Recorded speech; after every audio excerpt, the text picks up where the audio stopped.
नमस्कार दोस्तों, आज की हमारी कहानी आपको अच्छी लगे तो प्लीज़ मेरे चैनल को सब्सक्राइब करें और वीडियो को लाइक करें। बहू, ये लो 1500 रुपये। ननिता जी पूजा के हाथों में अचानक से पैसे पकड़ाते हुए बोलकर निकल गई। पूजा, जो अभी फ़ोन पर किसी से बातों में मशगूल थी, कुछ समझ पाती इससे पहले ही उसे दूसरी आवाज़ अपनी ननंद रिया की सुनाई दी। माँ, वो मेरा कुछ सामान छूट गया था, वही लेने वापस आई। रिया का उतरा चेहरा देख ननिता जी को समझते देर न लगी कि उनकी बेटी ने अपनी भाभी के साथ साथ मेरी बातचीत भी सुन ली है। रिया जल्दी से अपना सामान लेकर निकलने लगी। बेटा सुन तो, नंदिता जी रोकना चाही, पर रिया जल्दी से वहाँ से जाते हुए बोली, फ़ोन पर बात करती हूँ। पूजा ये सब देख फ़ोन रखते हुए बोली, अच्छा है, सब सुन लिया। अब आगे से कभी आपको लड्डू बनाने को न बोलूँगी। कोई पेड़ से आते हैं क्या पैसे जो शुद्ध घी में मेवे भर के लड्डू बन जाते हैं? मुफ्त का माल समझकर बटोर ले जाती हैं। पूजा अपनी रौ में बोली, बस करो बहू, फ़ोन पर अपनी दोस्तों को जो हंसते हुए तुम कह रही थी, सब मैंने सुन लिया है। तुम्हें क्या लगता है रिया हर ठंड की छुट्टियों में वो फ्री में लड्डू लेने आती है? तो कान खोल कर सुन लो, उसे पता है ठंडी में मेरे घुटने का दर्द बढ़ जाता है और वो जितने दिन रहती है मेरी मालिश किया करती है। लड्डू तो मैं शौक़ से बनाकर पहले भी देती थी, अब भी दे रही हूँ। मुझे नहीं लगता था मेरे बेटे के पास इतने पैसे नहीं कि वो बहन के लिए लड्डू बनाने पर सवाल करें। फिर भी बता दूँ, रिया जाते वक्त मेरे हाथों में ज़बरदस्ती रुपए थमा जाती है, ये कहकर तुम्हारे लिए है काम आएंगे। शायद वो भी जान रही होगी उसकी भाभी को ये सब पसंद नहीं, तभी मुझे रुपए थमा जाती।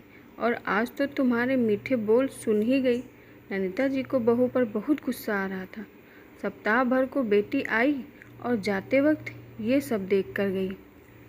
पूजा कभी हाथ में पकड़े पैसे देख रही थी और कभी सासू माँ को, बहू अगली बार जब तुम मायके जाओ कुछ लेकर मत जाना। क्या पता तुम्हारे बारे में तुम्हारी भाभी के भी यही ख्याल हो, कह ननिता जी अपने कमरे में जाकर बेटी को फ़ोन करने लगी। रिया बेटा, पूजा की बात का बुरा मत मानना। क्या है ना, आजकल के लड़कियों को ससुराल वाले ज़रा कम ही पसंद आते हैं। मुझे भी तो कभी कभी कुछ कह देती है, पर अपनी ही है ना, क्या ही कर सकती हूँ। बस तू दिल छोटा मत करना। भाई करता है ना ख्याल, ननिता जी ने कहा। हाँ माँ, समझ रही हूँ। पता नहीं मेरी ननद नहीं है ना, तो इस रिश्ते की समझ नहीं शायद मुझे।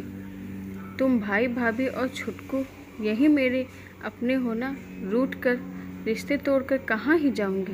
रिया कह फ़ोन रख दी। रिया के ससुराल में सास ससुर पति और 2 बच्चे यही तो हैं। उसे सास ससुर माता पिता की तरह ही प्यार करते, तो कभी लगा ही नहीं वो बुरे होते हैं। वहीं अपनी भाभी को भी अपना समझती रही, पर आज उनकी बात सुन आहत जरूर हो गई थी। 2 दिन बाद अचानक ननिता जी को रिया की सास नम्रता जी का फ़ोन आया। समधन जी, आपके लड्डू तो कमाल के हैं। कल मेरी महिला समिति की कुछ महिलाएं आई हुई थी। रिया ने सबको लड्डू दिए खाने को, सब तारीफ के पुल बांधे जा रही थे। फिर एक महिला ने कहा, क्यों ना हम इस बार वृद्धाश्रम में नए साल पर तोहफे के साथ साथ उन्हें ये लड्डू भी बांटे। पौष्टिक भी लग रहे और सेहत के लिए अच्छे भी हैं। उन्होंने पूछा, कहाँ से मंगवाए हैं? तब रिया ने बताया, ये मेरी माँ बनाती है। अब काम की बात ये है समधन जी, क्या आप हमारे लिए ये कर सकेंगी? आपको अकेले कुछ नहीं करना है, बस इसके लिए आपको यहाँ आना पड़ेगा। आपके कहे अनुसार कारीगर उसे बनाएंगे, और हाँ, उसके लिए तो आपको पैसे भी लेने पड़ेंगे। अगर आपके हाँ हो तो मैं समिति की महिलाओं को बता दूंगी। नंदिता जी पल भर को कुछ न बोली। पास खड़ी रिया सासू माँ की बात सुन अपनी माँ की दुविधा समझ रही थी। बेटी के घर आकर ये सब करना उन्हें सही नहीं लग रहा होगा। उसने इशारे में सासू माँ से फ़ोन लेकर बात करने की इच्छा जाहिर की। नम्रता जी ने फ़ोन रिया की ओर बढ़ा दिया। हेलो माँ, क्या सोचने लगी? इस उम्र में आपके लड्डुओं की सही परख हुई है। देखो कितने सही जगह पर ये लड्डू जानने वाले कुछ सोचने की ज़रूरत नहीं है।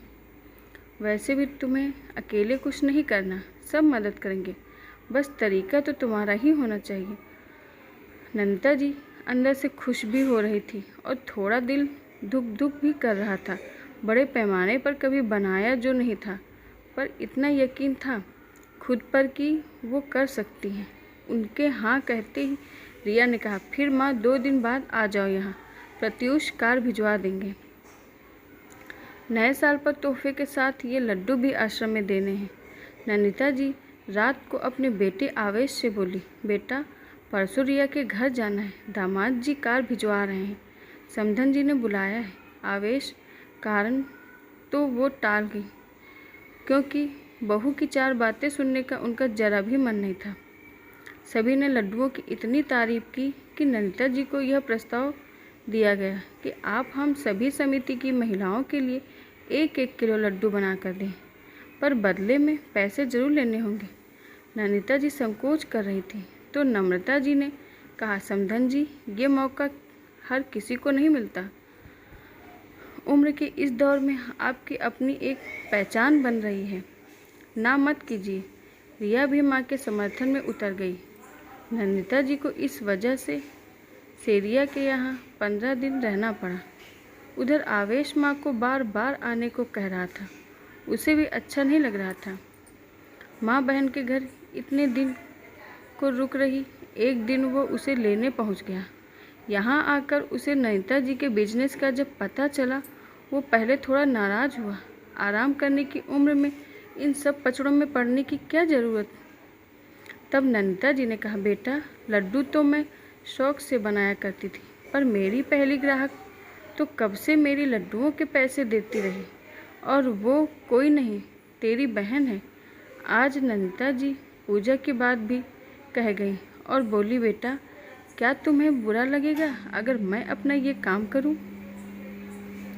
आवेश रिया की ओर देखते हुए बोला, माँ हम तो इन्हें सदा चाव से खाते थे, अब तुम सबको स्वाद चखाओ, हम दोनों को कोई आपत्ति नहीं। दोनों भाई बहन हाथ मिलाते हुए बोले।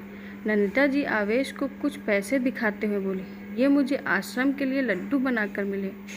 एक और लिफाफा दिखाते हुए बोली, ये मुझे समिति की महिलाओं ने दिए, बस अब इसे बंद करने का मन नहीं है। अच्छा समझ गया, अब घर तो चलो, उधर से करते हैं नए काम के साथ शुरुआत।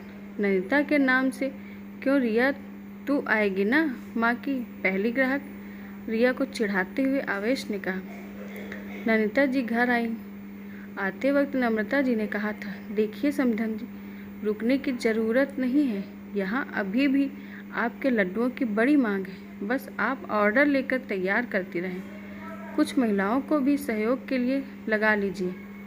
पूजा जिन लड्डुओं को लेकर दोस्तों से कहती फिर रही थी, आज उसकी सास के उन्हीं लड्डुओं की ज़बरदस्त मांग हो रही थी। पहले जो अपने घर तक सीमित थे, आज जगह जगह जा रहे थे। अब तो धीरे धीरे नंदिता जी ने अपने स्पेशल अचार, जैम और सॉस भी दूसरे को उपलब्ध कराने लगी। अब वो घरेलू महिला नहीं रही थी। पूजा की दोस्तों ने भी नंदिता जी के हाथों के बने सामान की तारीफ की, जी भर कर की। अब पूजा को भी सासू माँ की मदद करनी पड़ती थी। आखिर सासू माँ का साग जो बनने लगी थी। आशा करती हूँ दोस्तों आपको मेरी कहानी पसंद आई होगी। धन्यवाद।